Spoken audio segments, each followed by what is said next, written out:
হায় রাম, এ কি কাণ্ড! ভোর হতে না হতেই দেখি ফুটন্ত জলে মা আলু সিদ্ধ করছে। এদিকে আজ সোমবার, অথচ সব রয়েছে দুধ ছাড়া। এখন বাবা মহাদেবকে পঞ্চামৃত দিয়ে স্নান করাই বা কিভাবে? মা বলল, আমি জানিয়ে বাপু, বাবা যদি দয়া করেন তো দুধ ঠিক জোগাড় হয়ে যাবে। আমি জিজ্ঞাসা করলাম, মা, বাবার মনের কথা তো আমি বুঝি নে, তবে তুমি কেন সকাল সকাল এত লুচি ভাজছো? তবে হালকা হেসে মা কোনো উত্তর না দিলেও বাবা কিন্তু তার দুধের জোগাড় ঠিক করে নিয়েছে।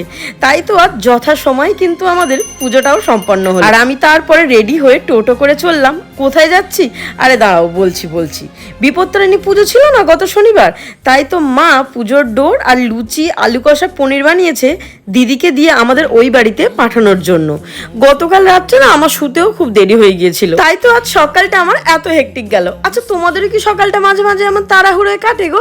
আমাকে একটা কমেন্টে জানিও। আপাতত আমি আসি, নইলে ভিজে কাক হয়ে আজ আমাকে বাড়ি ফিরতে হবে। টাটা।